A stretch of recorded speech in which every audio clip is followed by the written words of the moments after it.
यहाँहरू सबैलाई हार्दिक नमस्कार। संस्कार चिन्तन श्रृङ्खलामा आज 14औं श्रृङ्खला लिएर उपस्थित भएको छु र जुन श्रृङ्खलाको शीर्षक रहेको छ गर्भाधान संस्कार किन ओझेलमा पर्यो। यो मेरो लेख लुम्बिनी टाइम्स पत्रिकामा प्रकाशित भइसकेको हो र जसले अध्ययन गर्न पाउनु भएन उहाँहरूका लागि यसले केही न केही जानकारीमूलक विषयहरू प्रस्तुत गर्ला भन्ने अपेक्षासहित आज यहाँहरू समक्ष प्रस्तुत गर्ने प्रयास गरेको छु। निश्चय नै हाम्रा 16वटा संस्कारहरू मध्येमा गर्भाधान संस्कार पहिलो संस्कार हो, जुन संस्कारका बारेमा हामीले त्यति ध्यान दिइरहेका हुँदैनौँ र त्यति वास्ता गरिरहेका छैनौँ। हाम्रा संस्कारहरू किन ओझेलमा परिरहेका छन् र यो संस्कारहरू ओझेलमा पर्नु भनेको हाम्रो शारीरिक, मानसिक र बौद्धिक स्तरमा ह्रास आउँदै जानु हो र हामीलाई माझ्ने भनेका हाम्रै संस्कार हुन्, हामीलाई चम्काउने भनेका हाम्रै नै संस्कारले हामीलाई चम्काउँछ र विश्व सामु चिनाउँछ पनि र यिनका सकारात्मक पक्षहरूलाई लिएर अगाडि बढ्दै जान सकौँ भन्ने अपेक्षासहित आजको यो श्रृङ्खलामा गर्भाधान संस्कारका बारेमा र त्यो सँगसँगै सीमन्तोन्नयन र पुंसवन संस्कारहरू पनि ओझेलमा पर्दै गइरहेको सन्दर्भलाई यस आलेखमा प्रस्तुत गर्ने प्रयत्न गरिएको छ। सनातन वैदिक परम्परामा संस्कारहरूको सङ्ख्याका बारेमा मतान्तरहरू रहेका छन्। रहँदा रहँदै पनि गर्भाधान आदि 16वटा संस्कारका बारेमा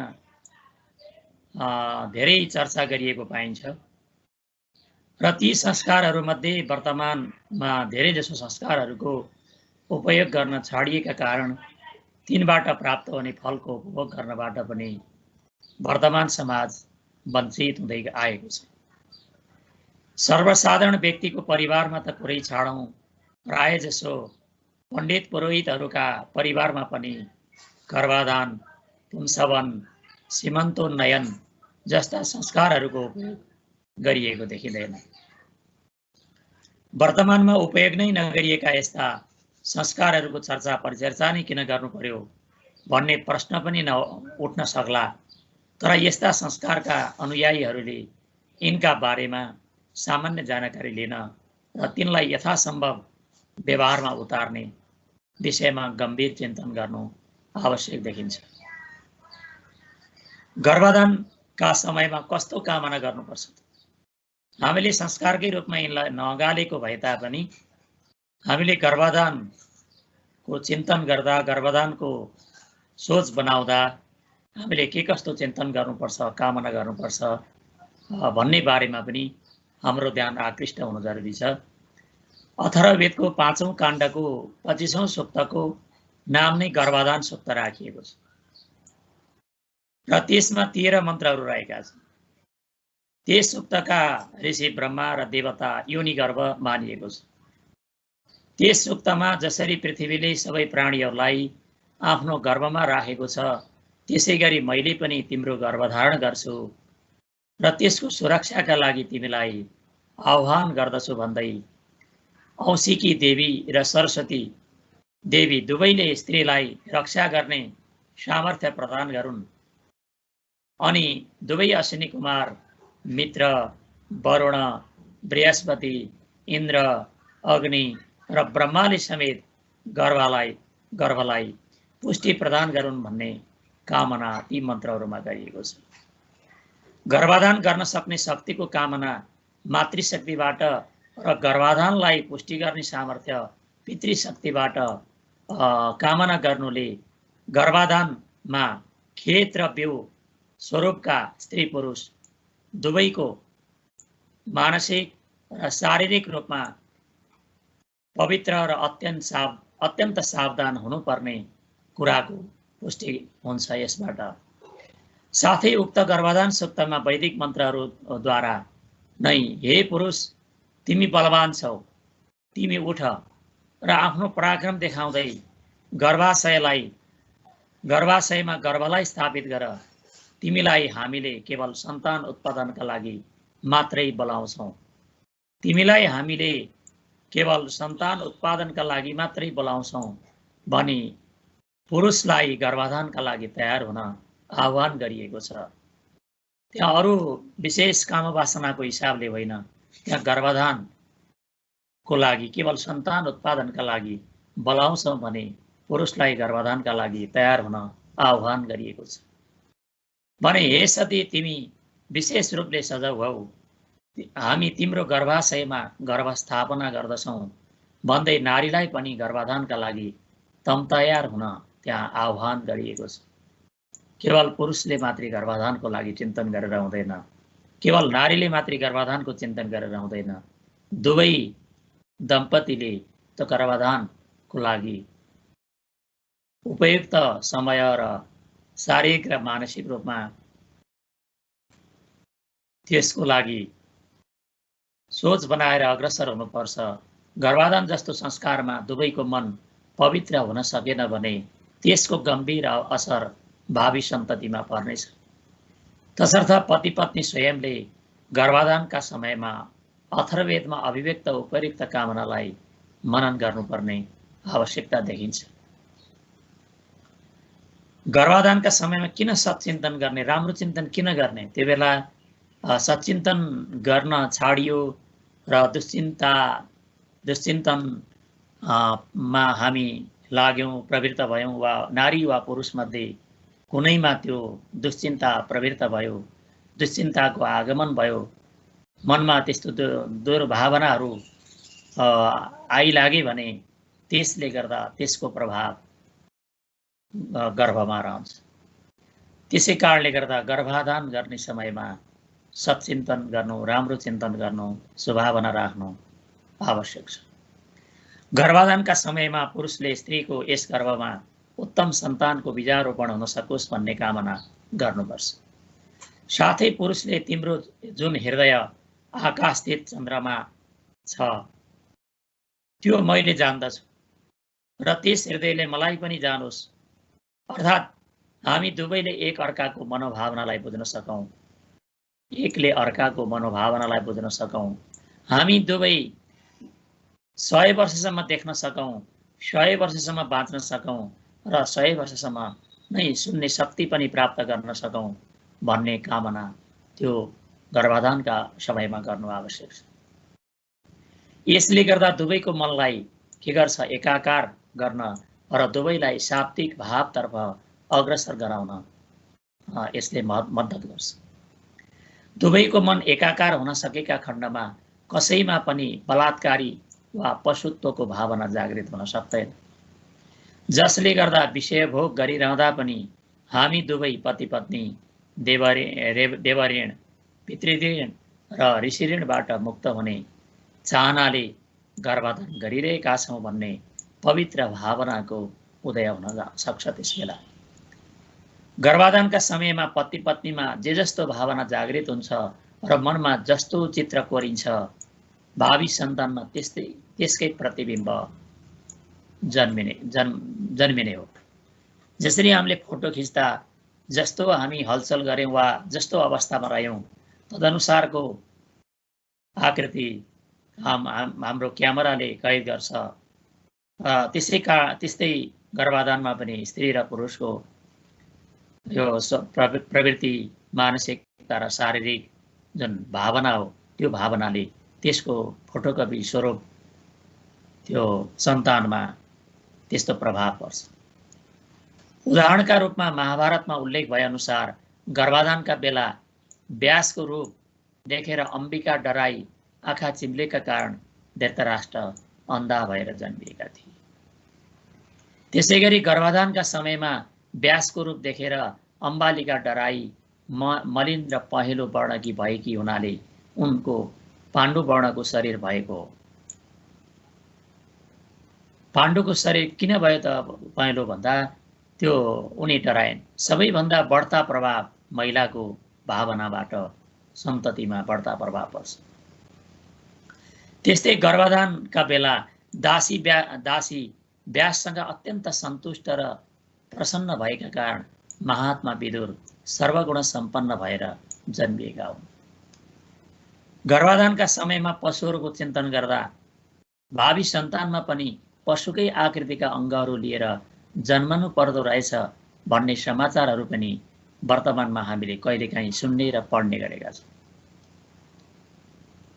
हात्तीसार क्याम्पसमा मैले त्यहाँनिर धरानमा अध्ययन गर्दै जाँदा त्यस्तो प्रकारका त्यहाँ म्युजियममा राखिएको थियो र त्यति बेला 2045-47 सालको बिचमा धरानमा बाख्राकै टाउका भएका शिशुहरू जन्मिएका थिए।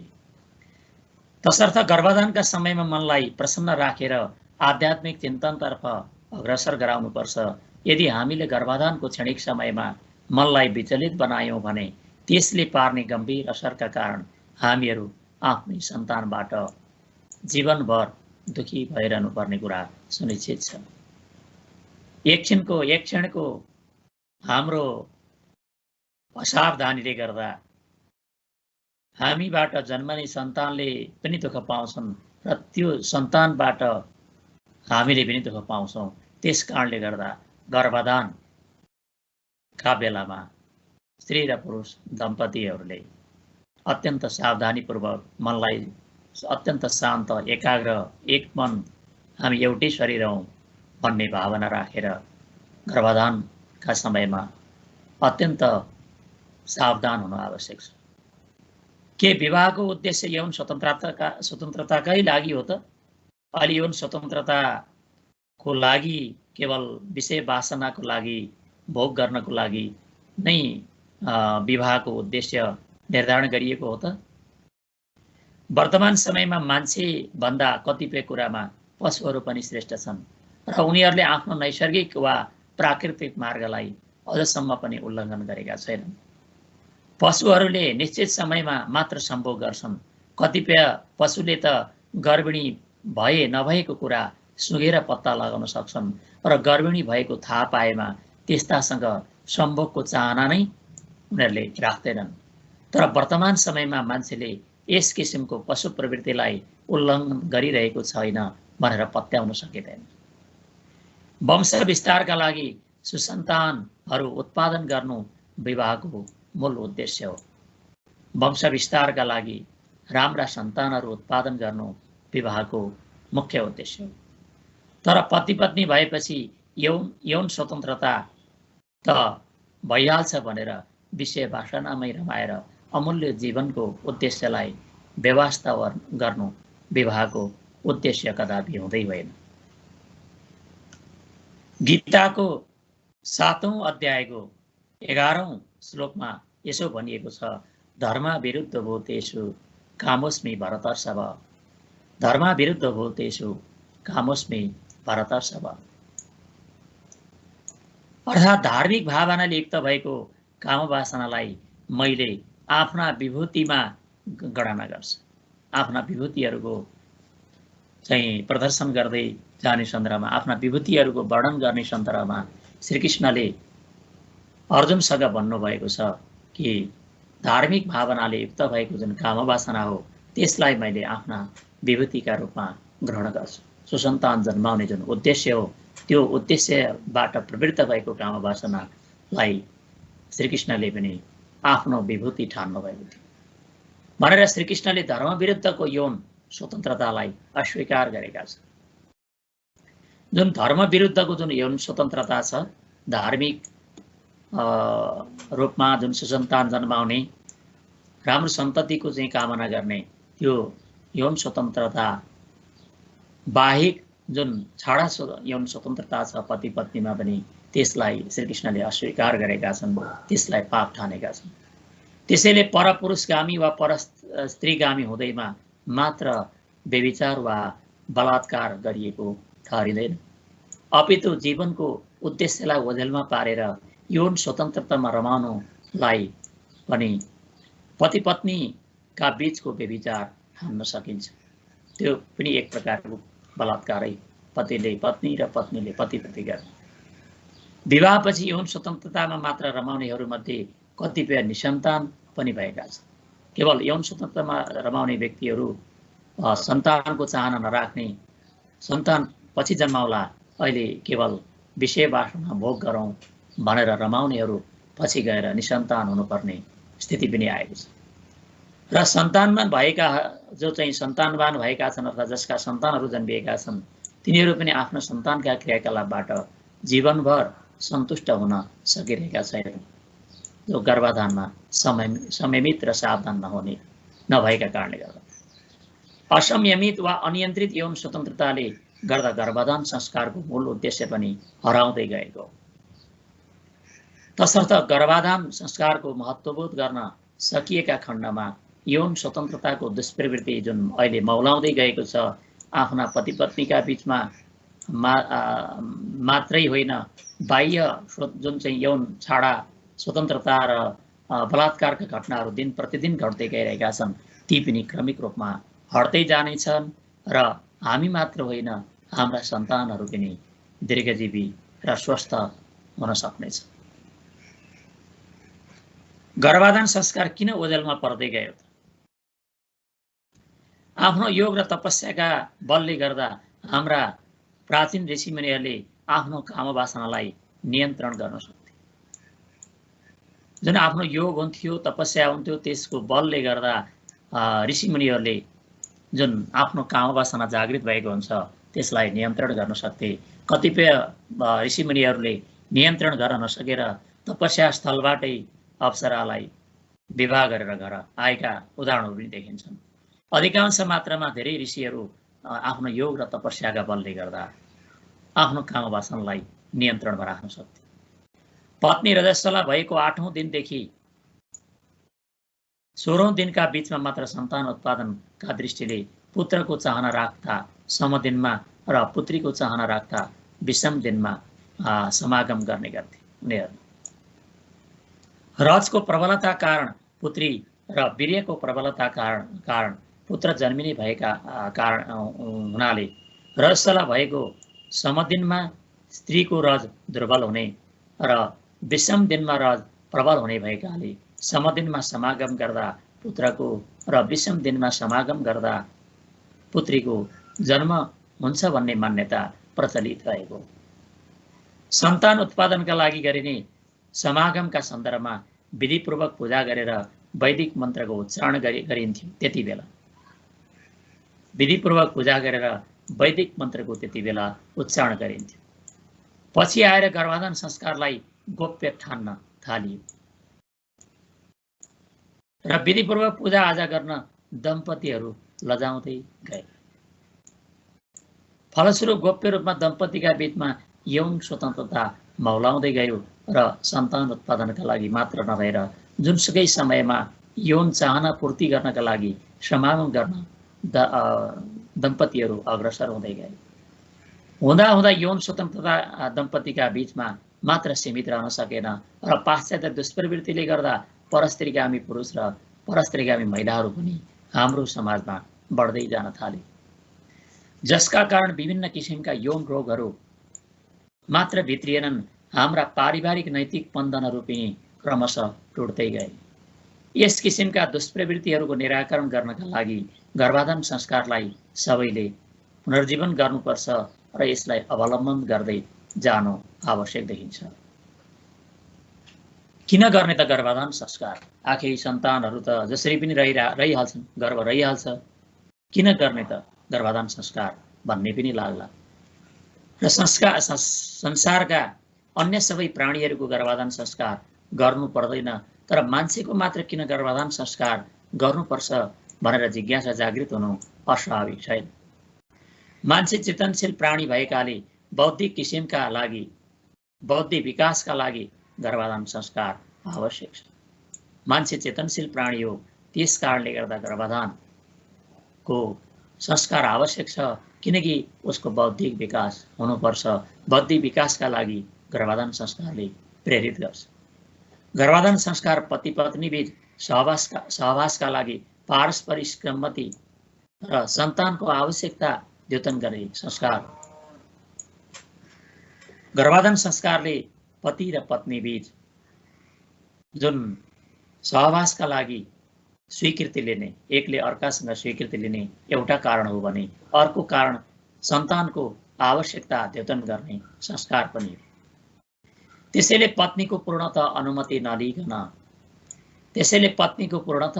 नलिकन वासनात्मक रूपमा गरिने समागमले दाम्पत्य जीवनलाई सुखद यात्रातर्फ डोर्याउन सक्दैन।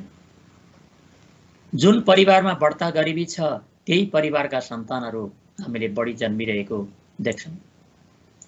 सुकुम्बासीहरू हुन्छन् उनका सन्तानहरू बढ्ता जन्मिरहेका देख्छौँ। जनजनमा गर्भाधान संस्कारको महत्त्वबोध गराउन सकिएको भए गरिबहरूले थप गरिब हुनुको पीडा भोग्नुपर्ने नै थिए।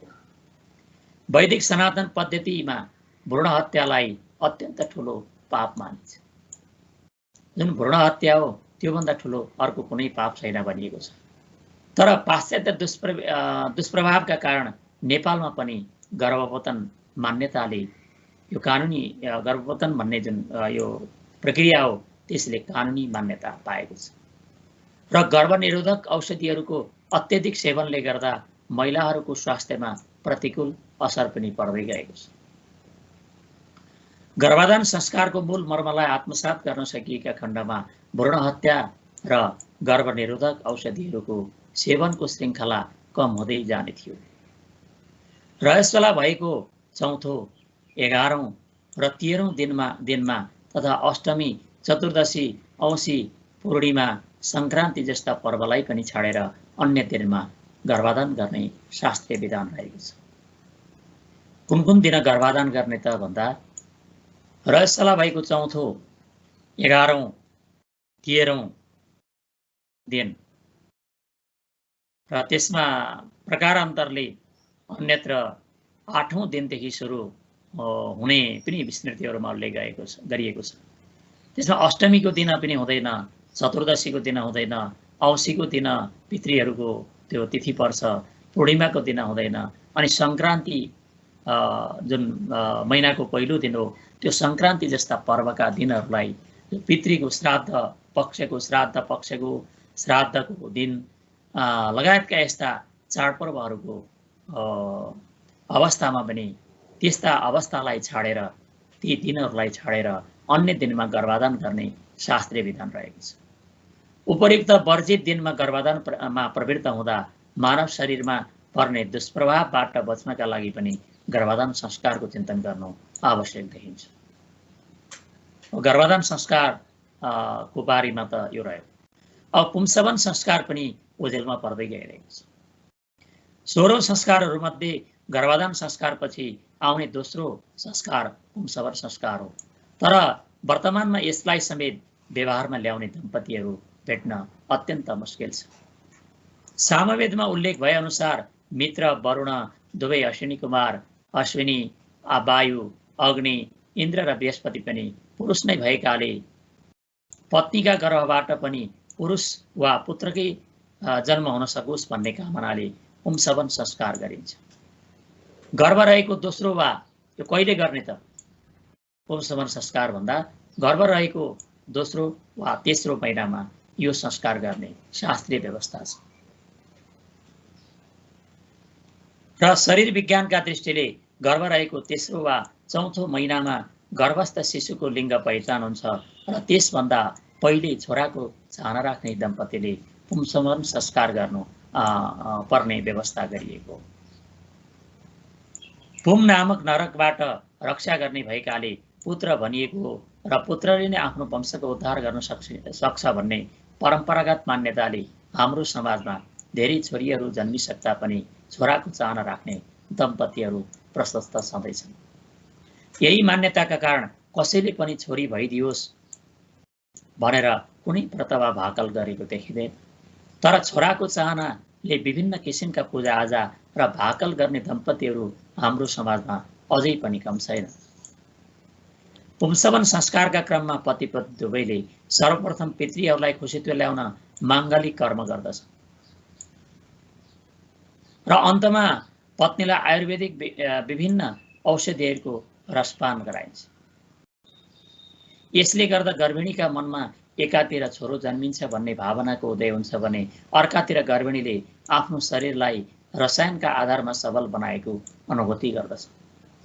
जसले छोरो वा छोरी जे भए पनि सन्तान नै हुन् भनेर विभेद गर्दैनन् र एक वा दुई छोरी भएपछि अर्को सन्तान जन्माउने चाहना नै राख्दैनन्, तिनीहरूका लागि पुंसवन संस्कार अनुचित जस्तो लाग्ला। तर जसले पहिलो सन्तान छोरो नै होस् भन्ने चाहन्छन् वा जसले पहिला छोरी भएपछि अर्को सन्तान छोरो नै होस् भन्ने इच्छा राख्छन्, उनीहरू पुंसवन संस्कार गरेर लाभान्वित हुन सक्छन्। यो पुंसवन संस्कारले महिलाहरूमा विभेद गरेको छ, छोरीहरूमा विभेद गरेको छ, यो पुरुषवादी भयो भन्ने पनि यो लाग्ला। र यसको लागि अब पितृसत्तात्मक समाज भएको कारणले गर्दा र पैतृक एउटा वंशविस्तारको सन्दर्भमा यो पुंसवन संस्कारको चाहिँ प्रचलन रहेको हुनसक्छ र यसका बारेमा पुराण इतिहास अन्य पूर्वीय वाङ्मयमा के कस्ता विषयवस्तुहरू के कस्ता यसका बारेमा अध्ययन भएका छन् भन्ने बारेमा जो नारी अधिकार कर्मी र विद्वत समुदायको ध्यान आकृष्ट हुनु आवश्यक छ। त्यो वाङ्मयमा रहेका कुराहरूलाई नखोतलिकन अध्ययन नगरिकन यो केवल नारीमाथि गरिएको विभेद संस्कार हो भनेर यसलाई अस्वीकार गर्नु उपयुक्त देखिँदैन। अब सीमन्तोन्नयन संस्कार छ तेस्रो संस्कार, यो किन गर्ने? 16 संस्कारहरूमध्ये पुंसवन संस्कारपछि गरिने सीमन्तोन्नयन संस्कार तेस्रो संस्कारको रूपमा पर्दछ। यस संस्कारलाई पनि हाल व्यवहारमा ल्याएको पाइँदैन। ऋग्वेदमा उल्लेख भए अनुसार जसरी ब्रह्माले अदितिको सीमन्तोन्नयन गरेका थिए, त्यसै गरी यी गर्भिणीको सीमन्तोन्नयन गरेर यिनका छोरा नातिलाई मैले वृद्धावस्थासम्म दीर्घजीवी बनाउँछु भन्ने कामना गरिन्छ। अर्थात् यी धेरै वर्ष बाँचिरहन् भन्ने कामनाले यो दीर्घ जीवनको कामना सहित यो सीमन्तोन्नयन संस्कार गर्ने गरिएको छ। पारस्कर गृहसूत्रमा यो संस्कार गर्भ रहेको 6औं वा 8औं महिनामा गर्नुपर्छ। यो संस्कार पनि गर्भाधान संस्कार जस्तै क्षेत्रगत वा गर्भगत शुद्धिका लागि गरिन्छ। सीमन्तोन्नयन संस्कारका क्रममा वीरसुस्त्वं भव अर्थात् तिमी वीर सन्तानलाई जन्माउने आमा बन भनेर गर्भिणीलाई आशीर्वाद दिइन्छ। वीर भन्नाले यहाँ वीराङ्गना अर्थात् वीर छोराछोरीहरू वीराङ्गना छोराछोरीहरू जन्म भन्ने यसको आशय चाहिँ बुझ्नुपर्छ। गर्भिणीलाई आशीर्वाद दिइन्छ। साथै यति बेला गर्भिणीले जस्तो पुत्र जन्माउने चाहना राखेकी हुन्छन् अर्थात् जस्तो सन्तान जन्माउने चाहना राखेकी हुन्छन् त्यस्तै चाहनालाई सम्वर्धन गर्ने खालका पुस्तकहरू पढ्न, श्रव्यदृश्य सामग्रीहरू सुन्न र पढ्न प्रेरित गर्नु राम्रो मानिन्छ। यस प्रकार सीमन्तोन्नयन संस्कार गर्नाले सौभाग्य प्राप्त हुन्छ, श्रेष्ठ सन्तान जन्मिन्छन्, गर्भपतनबाट बचिन्छ र गर्भस्थ शिशुको समेत रक्षा हुने कुरामा हामीले विश्वास गर्न सक्छौँ। र अन्तमा वर्तमान समयमा गर्भाधान संस्कारको उपयोग नगरिएका कारण कुन दिन गर्भ रहन्छ भन्ने कुरा दम्पतिहरूलाई थाहा नै हुँदैन। मासिक रूपमा हुने रजस्वलाको नियमित क्रम रोकिएपछि र डाक्टर कहाँ गएर परीक्षण गरेपछि मात्रै गर्भ रहेको पत्ता लाग्ने गरेको देखिन्छ। गर्भाधानका समयमा यसरी सचिन्तन नगरिकन र विशेष सावधानी नअप्नाइकन गर्भ रहँदा त्यसको दुष्प्रभाव हाम्रा सन्तानहरूमा पर्दै गएको छ। त्यसै गरी छोराकै चाहना राखेर पनि कतिपय दम्पतिहरूले आफ्नो रहर पुरा गर्न सकिरहेका छैनन् र छोराकै चाहनाले गर्दा कतिपय दम्पति छोरीको भ्रूण हत्या गर्न पनि बाध्य भइरहेका छन्। त्यस्तो प्राकृतिक वनस्पतिहरूको रसपान गर्नबाट विमुख हुँदा गर्भिणीको स्वास्थ्य अपेक्षाकृत सबल हुन सकेको देखिँदैन भने गर्भस्थ शिशुको सुरक्षाका लागि आध्यात्मिक चिन्तन समेत गरिएको पाइँदैन। तसर्थ ओझेलमा परिरहेका यी गर्भाधान संस्कार, पुंसवन संस्कार, सीमन्तोन्नयन संस्कारलाई पुनर्जीवन दिएर यसको पुनर्जागरण गरेर सांस्कृतिक पुनर्जागरण गरेर उपयोग गर्न सकिएका खण्डमा उपयुक्त प्रकारका समस्याहरू क्रमशः निराकरण गर्दै जान सकिने प्रबल सम्भावना देखिन्छ। र हामीले यो संस्कारका बारेमा यो चिन्तन सामान्य रूपमा गर्यौं। यो सामान्य जानकारी हामीले किन गर्न सकेनौँ, किन ओझेलमा पर्दै गए भन्ने बारेमा यो सामान्य यो यहाँहरूलाई जिज्ञासा जागृत गर्न, भोक मात्रै जागृत गर्ने प्रयत्न गरिएको हो। यो एउटा लेखमा सम्पूर्ण यी कुराहरू आउन सक्ने कुरा पनि भएन र हामीले गर्भाधान संस्कारलाई बढीभन्दा बढी त्यो संवेदनशील रूपमा त्यसलाई अपनाउँदै जान सकौँ र सीमन्तोन्नयन र पुंसवन संस्कारहरूको बारेमा पनि हामीले त्यसका ती संस्कारहरूको शास्त्रीय मूल्य मान्यता के रहेछ र व्यवहारमा हामीले उतार्दा हामीलाई कुनै पनि हानि हुँदैन, हाम्रै सन्तति र हाम्रै परिवारको हामी दम्पतिकै यसले हामीलाई सघाउने हो, मद्दत गर्ने हो भन्ने बारेमा हाम्रा चिन्तनहरू खोजहरू अग्रसर हुनुपर्छ भन्ने कामनाका साथ आजको यो 14औं श्रृङ्खलाबाट पुनः यहाँहरूसँग भेट्ने बाचा गर्दै बिदा चाहन्छु। धन्यवाद, नमस्कार।